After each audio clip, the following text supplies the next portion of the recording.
नर्मदे हर। आज हम हमारी परिक्रमा का 85वां दिन डे 85 फरवरी 14, 2024 हम राधा कृष्ण मंदिर बीजा दांडी से शुरुआत कर रहे हैं।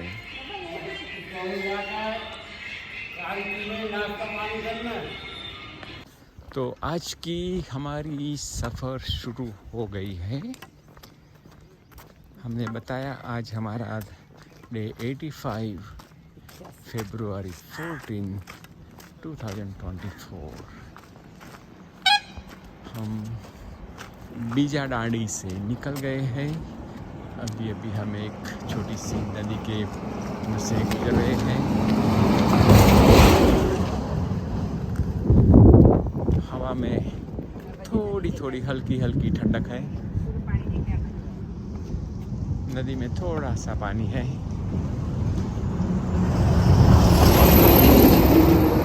पुल भी बहुत पुराना है। मॉर्निंग में कुछ लोग वॉकिंग के लिए निकल पड़े हैं।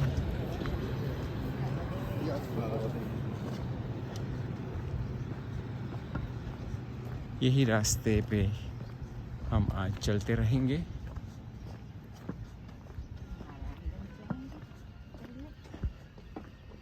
दोपहर तक नारायणगंज पहुंच जाने की एक योजना तो बनाई है। देखते हैं। कल रात राधा कृष्ण मंदिर में रुके थे।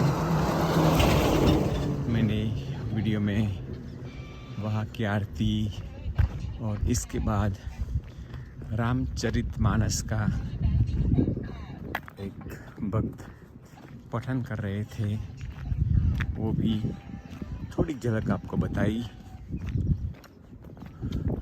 बहुत हर रात वो लोग आरती के बाद वहाँ मिलते हैं और रामचरितमानस का पठन करते हैं। जो वक्ता था बहुत उनकी आवाज़ सुरीली थी। तो कुछ जॉगिंग कर रहे हैं। Very good. नर्मदे हर।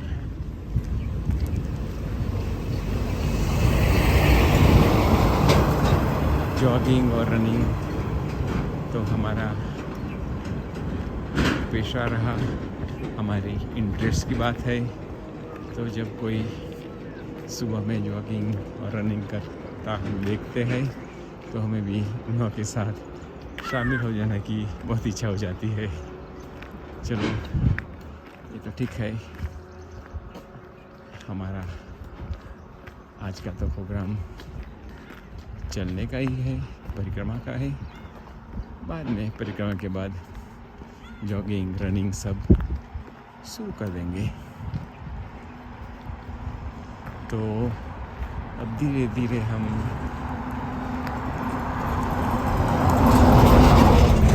ग्रामीण आबादी से दूर होते हुए प्रकृति के साथ साथ आगे बढ़ रहे हैं। हल्का सा ट्रैफिक है। ज़्यादातर लोडेड ट्रक्स की अवर जवर है।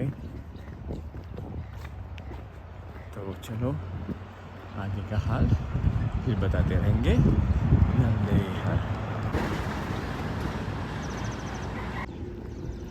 सूर्य उदय हो रहा है।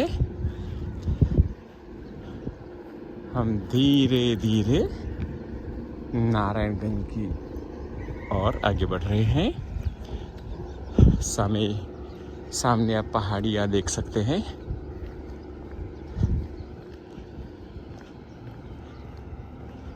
आज भी हमें सड़क मार्ग पे ही जाना है। अभी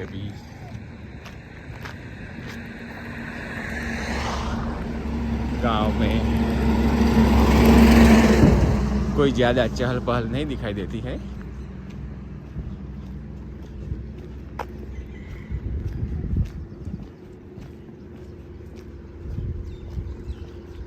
वैसे ही ट्रकों वाला ट्रैफिक ज़्यादा है।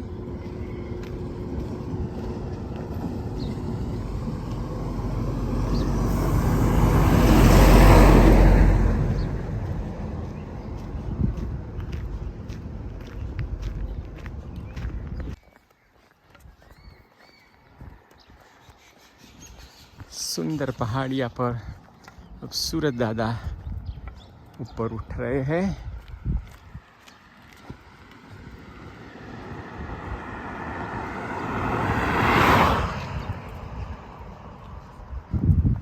एक और पहाड़ी है, दूसरी ओर खाई है। बहुत ऐसी गहरी तो नहीं है मगर है।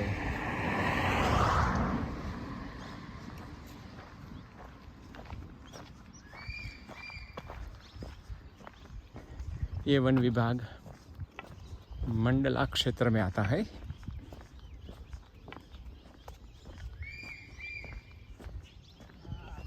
पक्षियों का मधुर कलरव सुनाई देता है। हवा में गुलाबी ठंडक है।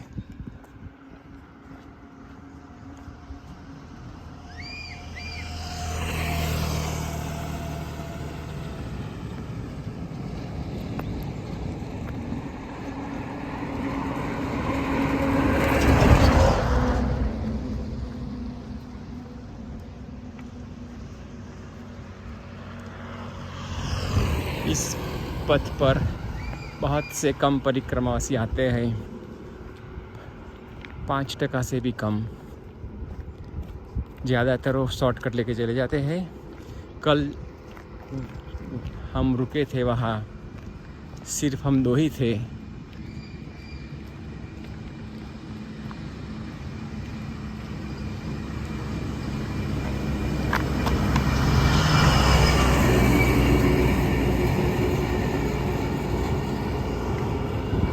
तो ऐसा ही ये सड़क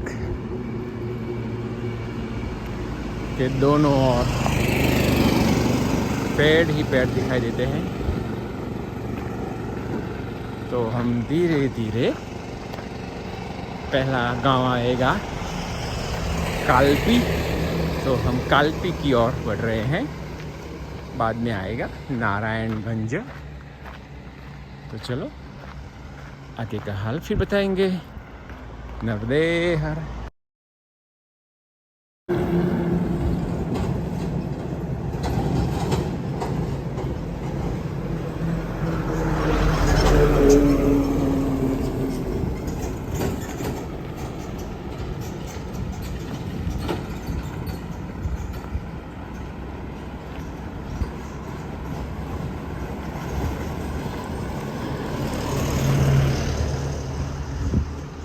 अब हम कालपी से बहुत दूर नहीं है।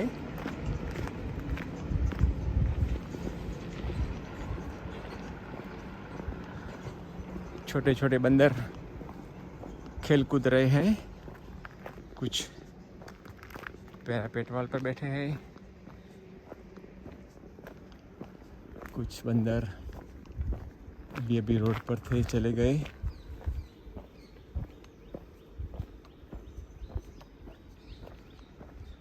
अब सूरज की ऊष्मा महसूस कर रहे हैं। पवन बिल्कुल नहीं है।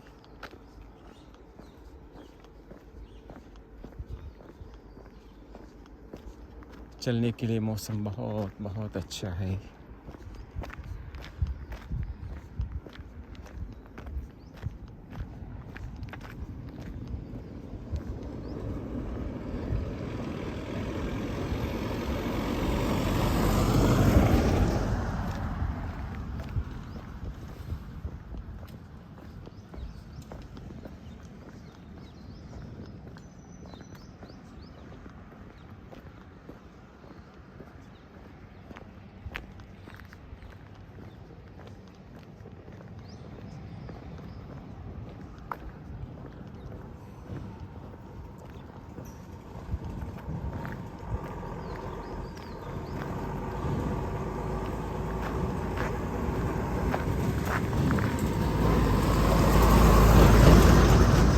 ये सड़क पहाड़ी की किनारे किनारे मुड़ती हुई आगे बढ़ती जाती है। कभी हल्का सा चढ़ाव आता है, बहुत ऐसा सीधा चढ़ान तो नहीं है। फिर ज़्यादातर सड़क समतल ही है।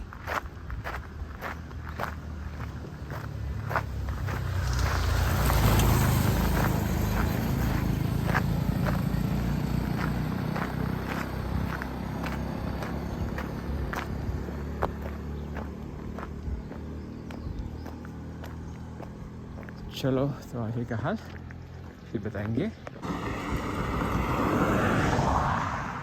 अभी अभी हमने कालपी पसार किया।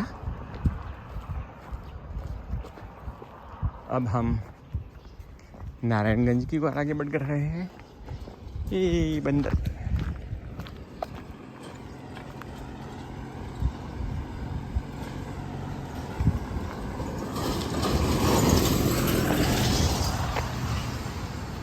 वही रास्ता, वही पेड़, वही ट्रैफिक, कुछ अलग बात नहीं है।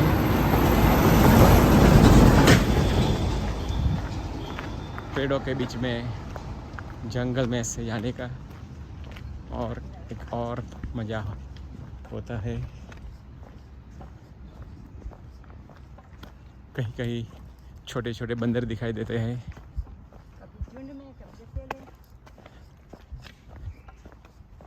वो भी खाने की तलाश में रोड पर आते हैं। आते जाते लोग बिस्किट डालते रहते हैं। अभी एक वार्निंग चेतावनी का बोर्ड था, लिखा था कि बंदरों को कुछ भी खाने का मत दीजिए। कुछ भी प्राणी को, केवल बंदरों को नहीं पर कुछ भी वन्य प्राणी को खाने का, पर्टिकुलर बंदरों का नाम भी लिखा था। वो बोलते थे गुनाहित कार्य होगा। पता नहीं क्या उन्हें डाइट पर कोई असर होता है या क्या, पता नहीं है। चलो आगे बढ़ते हैं। हम अभी अभी बंजारी माता का मंदिर जो रास्ते में आता है वहाँ रुके हैं। तो ये है बंजारी माता का मंदिर। बहुत आसपास के लोगों में बहुत ऊंची आस्था रही। बहुत से लोग यहाँ दर्शन करने के लिए आते हैं। तो ये है बंजारी माता। ओम बंजारी माताय नमः। जय माँ बंजारी। पहले यहाँ बलि चढ़ाने की परंपरा रही होगी, इसलिए यहाँ लिखा है यहाँ पर बलि देना सख्त मना है। तो हम और एक मैया का मंदिर तो होना ही है। ये तट पर मध्य प्रदेश में कहीं भी जाओ, सब मंदिरों के साथ नर्मदा मैया का मंदिर अवश्य होता है। नमामि देवी नर्मदे, नमामि देवी नर्मदे, नमामि देवी नर्मदे, नमामि देवी नर्मदे, नमामि देवी नर्मदे। तो ये हाईवे पर ही स्थित है।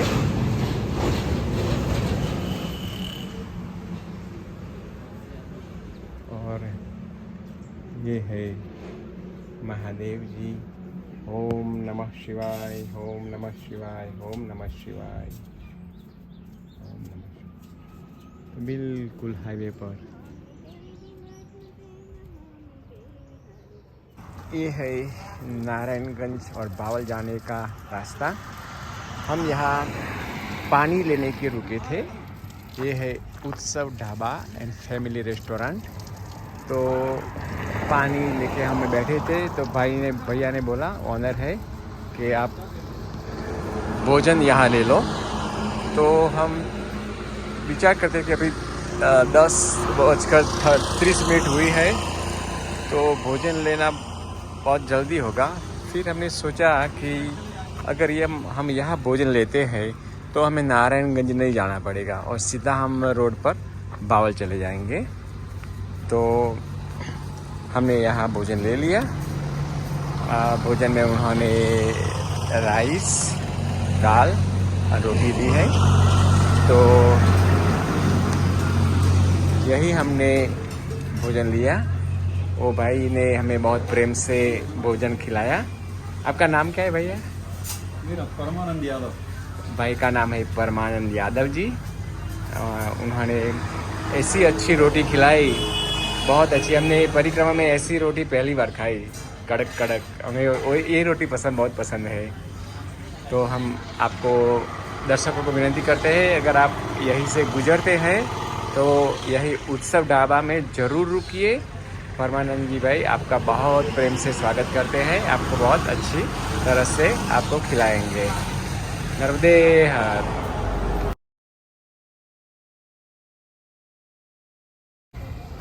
तो हम नारायणगंज नहीं रुके, हम भावल की ओर जा रहे हैं।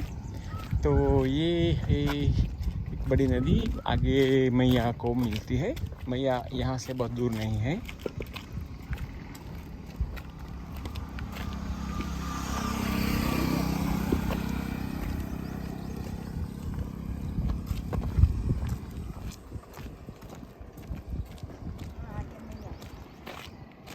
थोड़ी ही दूर पे में मैया को मिलती है।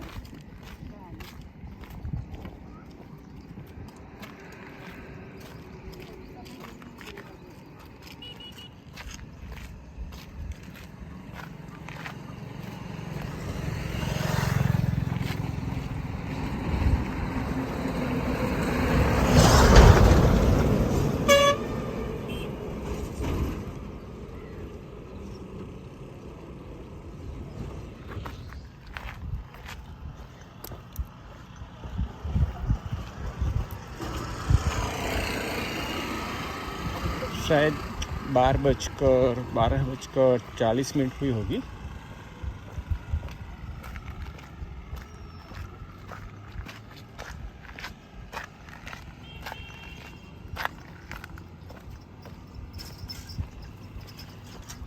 तो भावल यहीं से वो भैया ने बताया कि 5-6 किलोमीटर की दूरी पे है। तो हमारे पास तो बहुत वक्त है आज। नर्मदे हर। हो सकता है भावल जाने के बाद हमें कोई इन्फॉर्मेशन मिले कि यहाँ से थोड़ा आगे जाए 4-5 किलोमीटर और रहने की कोई सुविधा होती है तो हम शायद वही पसंद करेंगे, थोड़ा आगे निकल जाए। सो कल हम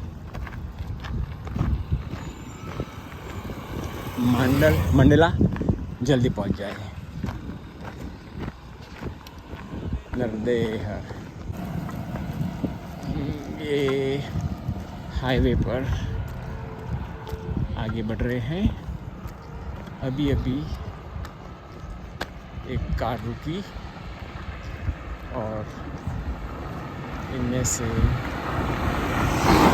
4 सतगृहस्थ उतरे,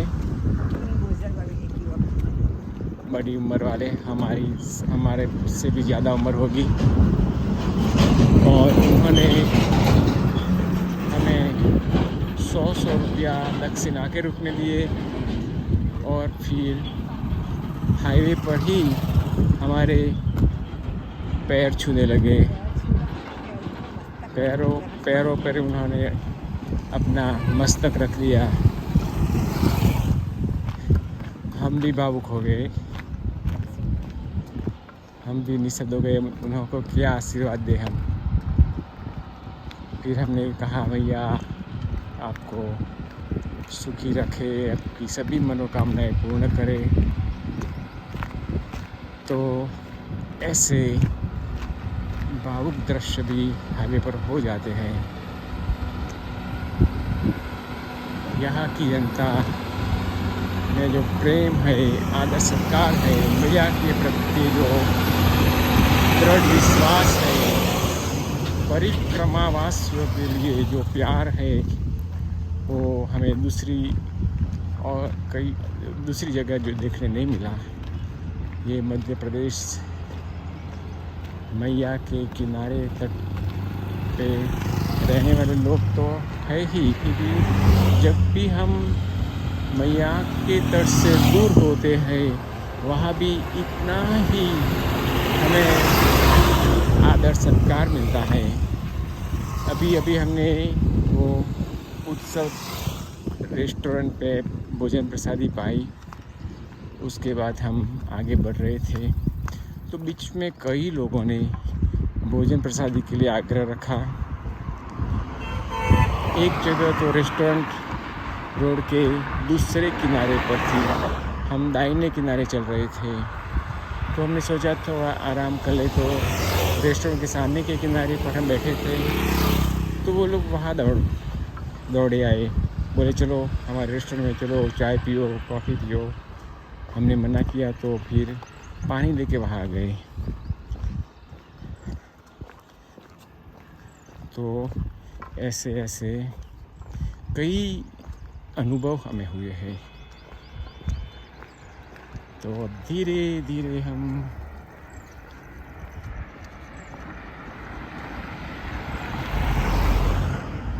भावल की ओर आगे बढ़ रहे हैं, मैया के तट से नज़दीक।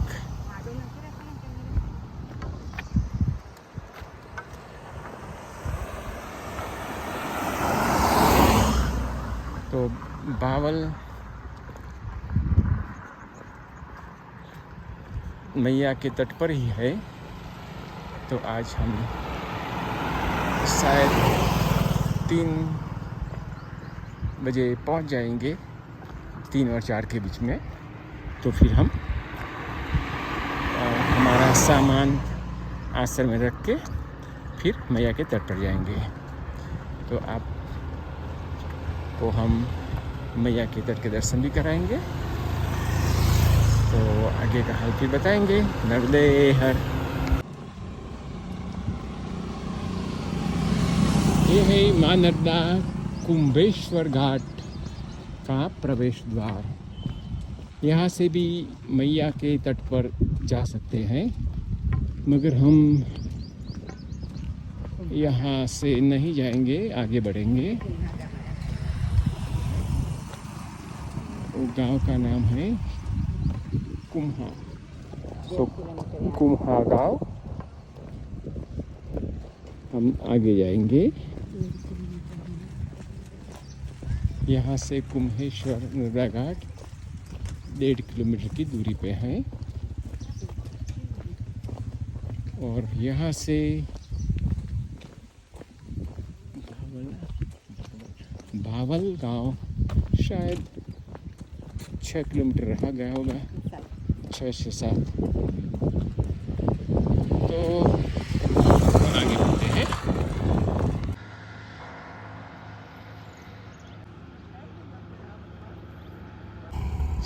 अब हम भावल गांव के नज़दीक पहुंच गए हैं। आप देख सकते हैं वैली कितनी खूबसूरत दिखती है यहाँ से। हरे भरे खेत, सामने मैया का प्रवाह अभी यहाँ से दिखाई नहीं देता है, मगर जब हम नज़दीक जाएंगे तब देख सकेंगे। तो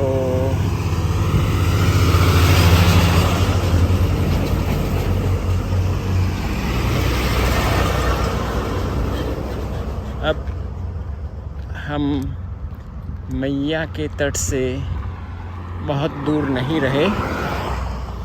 ये भावल गांव शायद 3-4 किलोमीटर में ही होगा और गांव मैया के तट पर ही बसा है। तो मगर तब तक आप ये हरे भरे खेत देख सकते हैं। कितना सुंदर दृश्य, खेतों के पीछे पहाड़ियाँ।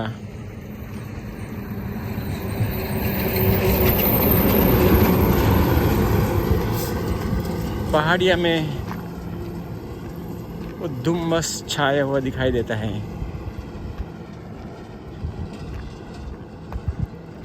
जाने बादल नीचे आ गए हैं। जब तक हम और नज़दीक जाएंगे एक खूबसूरती और निखर जाएगी, तो हम आपको फिर ये दृश्य दिखाते रहेंगे। अब हम बावल आश्रम की ओर जा रहे हैं। हम वहाँ से आए रोड से, यहाँ रोड छोड़कर ये आश्रम जाने का रास्ता है। तो बिल्कुल पेड़ों से छाया हुआ रास्ता, घने आम के पेड़,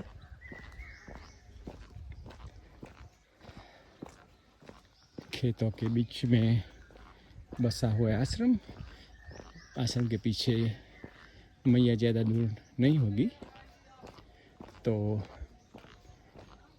इस शांत वातावरण में बसा हुआ आश्रम, आज हम यहाँ जल्दी आ गए हैं तो हमारे पास वक्त ही वक्त रहेगा। कोई स्वामी जी होंगे तो उन्होंने साथ बैठेंगे,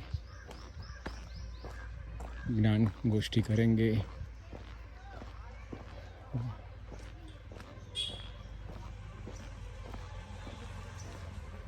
कितना सुंदर परम पूज्य ब्रह्मचारी भूम चैतन्य जी आश्रम।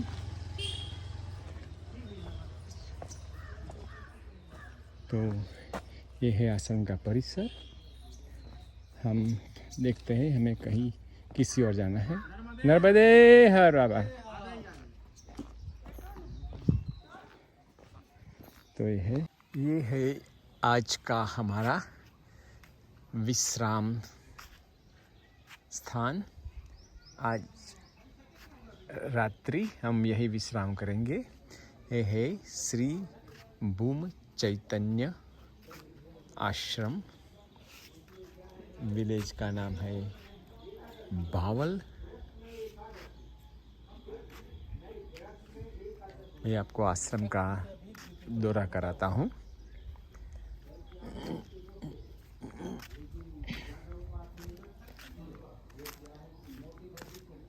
ये है आश्रम में स्थित महादेव जी का स्थान। ओम नमः शिवाय, ओम नमः शिवाय, ओम नमः शिवाय। और ये है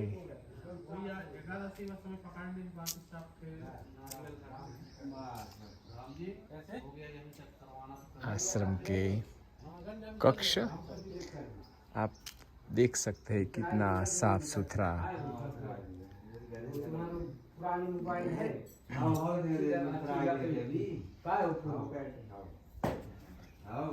सभी परिक्रमावासी यहाँ रहते हैं। नर्मदे हर, नर्मदे हर।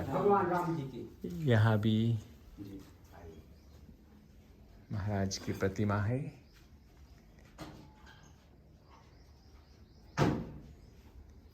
ये इधर राम जी, राम सीता लक्ष्मण जी। ओ, देखो कितनी भव्य प्रतिमाएं हैं। राम दरबार, भगवान राम, भैया लक्ष्मण, माता सीता जी। ये तो है हो प्रभु ले। श्री राम, जय राम, जय जय राम।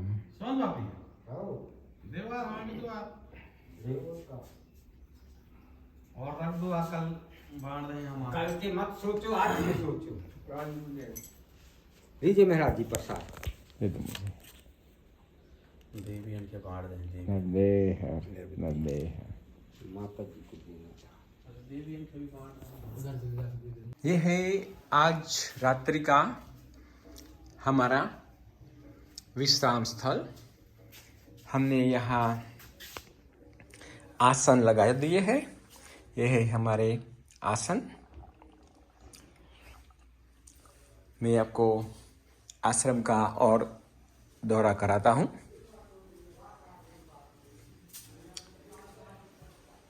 ये है कॉरिडोर, ये है आश्रम का परिसर। कितना रम्य, चारों ओर पेड़ ही पेड़ है। ओ चीकू का पेड़ है, मुझे देखना पड़ेगा।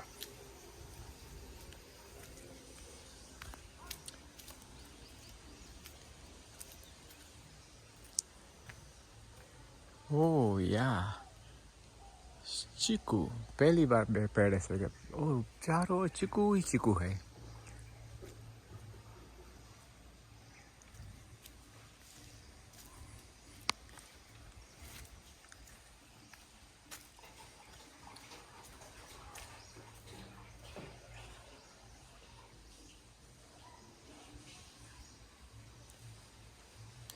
वो चीकू के पेड़ है जी वो पेड़ चीकू के हैं। चीकू के है। जी जी वो पहली बार देखा है यहाँ चीकू के पेड़, बहुत से लगे हैं। यहाँ ये बगीचा पूरा चीकू का है। ओ पूरा चीकू का वो है। आम का है, वो आंवले का है, ओ वो दरांगे। वो आमले का है। जी मीठा भी है। हाँ हाँ, बहुत बढ़िया।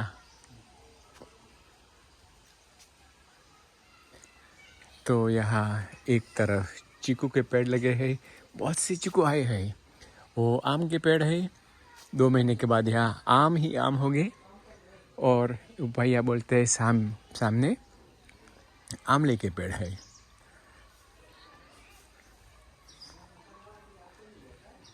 तो कितना सुंदर ये आश्रम है।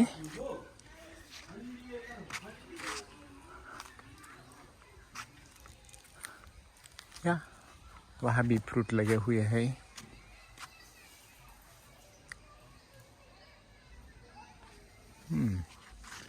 बहुत बढ़िया।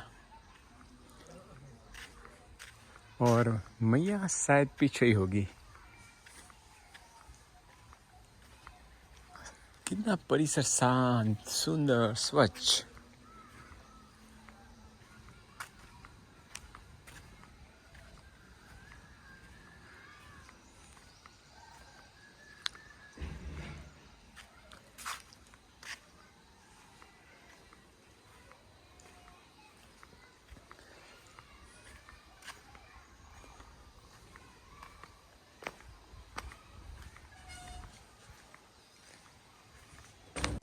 ये है आज रात्रि का हमारा विश्राम। ये है हमारा आसन। अब जब हम 3 बजे आए तो हम 2 ही मूर्ति थे। हमने सोचा शायद आज हम 2 ही रहेंगे। सो हमने सोचा अगर कोई आ जाता है तो अच्छा रहता है। तो 5 बजे और 10 और मूर्ति आई। नर्मदेहर। आपका नाम बाबा? गोपाल नेमाडे, शेगाव महाराष्ट्र। शेगाव महाराष्ट्र। और आपका नाम? नर्मदेहर प्रभाकर देशमुख, तहसील मेहकर, जिला बुलढाना, महाराष्ट्र से है हम। महाराष्ट्र से है। हम दोनों घर वाले साथ में है। इनका नाम अर्चना प्रभाकर देशमुख। तो हमारे जैसे आप भी साथ में है। हाँ, 28 नवंबर से ओंकारेश्वर से परिक्रमा उठाया हमने और अभी यहाँ तक पहुंचे हम भवाली आश्रम पर। परसों हम मंडला जाके नर्मदा जयंती का उत्सव कल जाएंगे और परसों नर्मदा जयंती। हम सभी को इसी का तो इंतजार है। 16 फरवरी का मैया की जन्म जयंती। हमने 22 नवंबर को ओमकारेश्वर से उठाया था। अभी तक हमारी परिक्रमा बहुत आनंददायी रही और आगे भी रहेगी, ऐसी हम नर्मदा माई को प्रार्थना करते। मैया की कृपा से सब कुछ निराला अच्छा रहता है। तो फिर हम बाबा आपका नाम? मेरा नाम नितिन केशवराव कुलकर्णी, महाराष्ट्र से बिलोंग करता हूँ। अचलपूर तालुका और जिला अमरावती। अमरावती से है। अमरावती से हमारे साथ अमरावती के 2 थे। हाँ, वो दो होंगे। कपल था। कपल हाँ, गोविंद जोग और गोपाल जोग। हाँ, गोपाल जोग। गोविंद जोग और गोपाल जोग। Govind oh okay. अमरावती से। हाँ, तो हम वहाँ से बिलोंग करते हैं और 27 नवंबर को हमने परिक्रमा उठाई नर्मदा मैया की। और कहाँ से उठाई?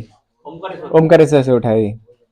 और अभी तक तो मुझे कुछ भी नहीं हुआ, कुछ भी तकलीफ नहीं, हाथ पैर दुखना नहीं, मैया एकदम आराम से लेके जा रही है। मैया की कृपा आप पर बहुत ज्यादा है। बहुत ज्यादा है। हमें तो हमारा मैया ने तो मेरी बहुत कसौटी ली पहले महीने में, कि वो बच्चा रहता है कि भाग जाता है।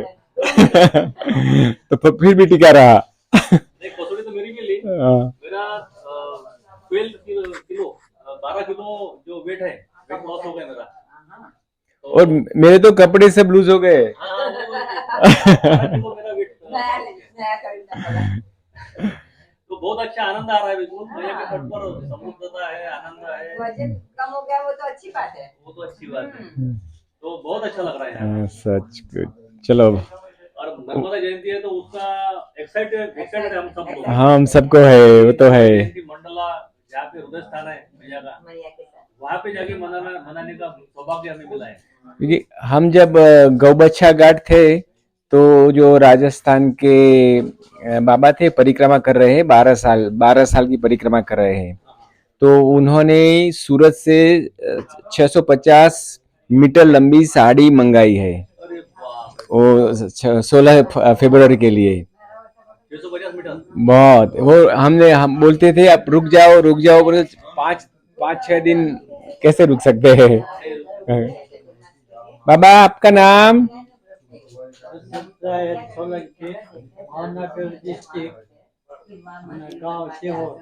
बाबा भावनगर से आए हैं, सीहोर के नजदीक है। आप जानते होंगे सीहोर के जो पेड़ा होता है ना, मशहूर पेड़ा। तो और एक भी बाबा यहाँ है। और 9 मूर्ति महाराष्ट्र से साथ में ग्रुप में है। नर्मदे हर बाबा, नर्मदे हर। आप भी महाराष्ट्र से है? और साथ में ही है आप सब? हाँ हाँ। एक नजदीक के गांव के एक गांव के?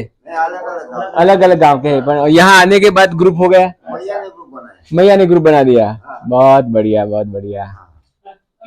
और ये बाबा है, ये महाराष्ट्र से है आप भी? हाँ। अमरावती नहीं, बुलढाणा जिला। प्रभाकर देशमुख है। प्रभाकर देशमुख। हाँ, तो आप सभी एक ग्रुप में। हाँ। नर्मदे हर बाबा, नर्मदे हर। हाँ हाँ। और एक और बाबा है यहाँ, वो भी महाराष्ट्र से है। तो सभी यहाँ मिलजुल के रहते हैं, परिवार जैसा है। और मैया के साथ साथ मैया के तट से गुजरते हुए अब हम सब अमरकंटक की ओर आगे बढ़ रहे हैं। नर्मदे हर के 2 और बाबा है महाराष्ट्र से। बाबा आपका नाम? वनसिंह चौहान। वनसिंह चौहान। नर्मदे हर। अरे आपने कौन सी तारीख से परिक्रमा उठाई? 2 दिसंबर से मैंने परिक्रमा ओंकारेश्वर से उठाई। हाँ। और हम वहाँ से अलग अलग गांव के लोग 5 लोग थे। हाँ। वहाँ से निकले। अब ये सब परिवार बन गए। नर्मदा मैया की तट पर कोई कमी नहीं। आनंद, नर्म का मतलब आनंद और दे का मतलब देने वाली, आनंद देने वाली। और आनंद देने वाली तो है, पर ये परिक्रमा वासियों के लिए सेवा देने वाले भी बहुत महान है। उनका आदर्श लेना चाहिए कि क्या कैसी सेवा देते हैं। जो मेहनत मजदूरी करने वाला, झोपड़ी में रहने वाला भी हम सब परिक्रमा वासियों को बुला के चाय पिलाता है, तो इतना लगता है कि हम कुछ काम के नहीं उनके आगे। वो असल में वही रईस आदमी है, दिलदार है। हम तो कुछ काम के नहीं। देखो मैया की वजह से हमको सवेरे से सेवा देने वाले 6 बजे बाल भोग देते हैं, चाय पिलाते हैं, बिस्किट देते हैं। रास्ते में आके जहाँ पहाड़ी में चलते हैं तो मोटरसाइकिल पे आके चाय पिलाते हैं, बाल भोग देते हैं। इतना कुछ करते हैं लोग कि कार पे आके खाना भी दे रहे हैं। इसका मतलब ऐसा कि हमें कुछ सीखने को मिल गया। यानी जो अलग अलग स्टेट के कौन सा परिसर कैसा है, क्या फसल है काश्तकारों की, क्या क्या है, इधर की बोली भाषा, कहाँ नर्मदे हर बोलते हैं, कहाँ नरबदे हर बोलते हैं। अलग अलग 25 किलोमीटर हिंदी भाषा भी बदल जाती है। ऐसा सुकून लगता है। माँ नर्मदा के हमको महत्व लेट प्राप्त हुआ। मेरी उम्र अभी 65 साल की हो गई, तो मुझे माँ ने मुझे बुलाया, नहीं तो मैं कौन हूँ आने वाला, चलाती कौन है मैया। नहीं तो रास्ते में हम इतने चल नहीं सकते थे, 3750 किलोमीटर अंतर काटना, यानी 65% हमारा परिक्रमा 65% ही हुई है अभी तक। अमरकंटक जाएंगे जब 75% होगी। सच बात है। हाँ, तो मैया ने सब कुछ हमको राणा प्रताप जी के घोड़े जैसा, चेतक जैसा बना दिया है। सच बात है। समंदर जब पार करते हैं दक्षिण तट से उत्तर तट पर, तो हनुमान जी जैसे लंका में गए थे, वो तट उत्तर तट पर आने के बाद हर एक परिक्रमावासियों को ताकत मिल जाती है, स्फूर्ति आ जाती है, सच बात है। थकान नहीं होती है उसको। कुछ गलत बोल रहा हूँ? नहीं, बिल्कुल सच बोल रहे। अब हम सब परिक्रमावासियों की परिक्रमा पूर्ण होने के बाद हमारा क्या दायित्व बनता है? मैं हर दिन जो मंदिर लगते हैं परिक्रमा में, सब मुकाम की जगह, बजरंग बली, महादेव, हर हर महादेव, जितने भी हैं, नर्मदा मैया, मैं सबसे प्रार्थना करता हूँ। मेरे गुरुदेव से करता हूँ, मेरी कुल देवता से करता हूँ, कुल दैवत से करता हूँ, सदगुरु को करता हूँ कि मुझे माँ नर्मदा की परिक्रमा के लिए पूरी शक्ति दो, नखशिकांत आरोग्य दो। ये मैं उनको विनती करता जब मैं चलता सवेरे। चलने के वक्त कुछ नहीं होता। अभी परिक्रमा पूरी होने के बाद हम अमरकंटक से ओंकारेश्वर आएंगे। ओंकारेश्वर से वहां से घर जाने के बाद कन्या पूजन करना होगा।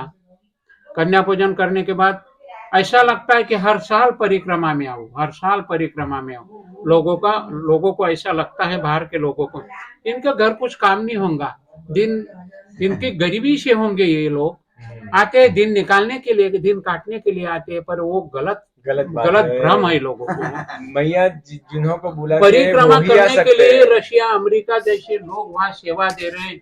अंग्रेजी बोलने वाली माता हिंदी बोलने लग गई है।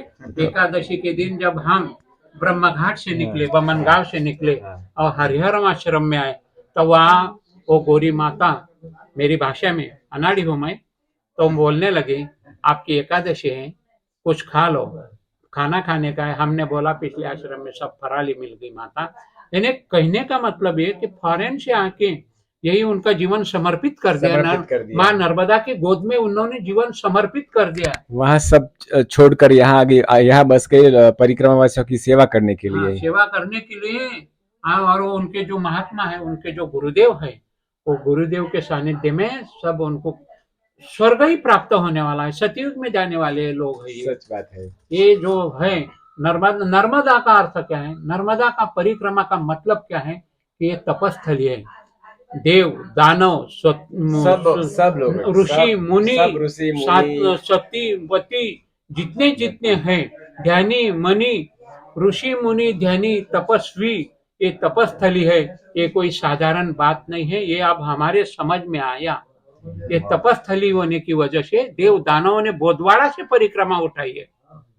सच बात है। देव दानवों ने भी परिक्रमा उठाई। माँ नर्मदा मैया की एक ही मैया ऐसी है कि जिनकी परिक्रमा को उठाने, देवों को भी समझ में नहीं। नर्मदा मैया का परिक्रमा, मार्कंडेय ऋषि जो महान ऋषि थे, ऋषि मुनि, ध्यानी, तपस्वी, संत, महात्मा, जो लोग हैं, हम तो प्रापंचिक लोग हैं, हम सामान्य लोग हैं, हम उनके आगे कुछ भी नहीं। हाँ, अरे मैं बोलता हूँ ना, विधाता के बगैर झाड़ के पत्ता भी नहीं हिल सकता, तो हम किस झाड़ की पत्ती है, मूली है। पर माँ ने हमें बुलाया, हम परिक्रमा आनंद से कर रहे हैं। इतना आनंद मिल रहा है, हम हमारा संसार, प्रपंच, सब बीवी, पोते पोती, बहू, बेटे बेटी, दामाद सब भूल गए हैं। रात कौन सा वार आ रहा है, कौन सी डेट आ रही है, कौन सी तिथि है, वो भी नहीं मालूम। पूछना पड़ता है आज कौन सा वार है। तो हम नर्मदे हर, तो हम जब परिक्रमा कर रहे हैं तो सारे लोग हमें जो सेवाएं प्रदान कर रहे हैं, तो हमारा भी दायित्व बनता है कि हमारी परिक्रमा पूर्ण होने के बाद हम भी ऐसी कोई जगह चुन ले और वहां जाकर आने वाले परिक्रमा वासियों की हम भी सेवा कर सके। नर्मदे हर।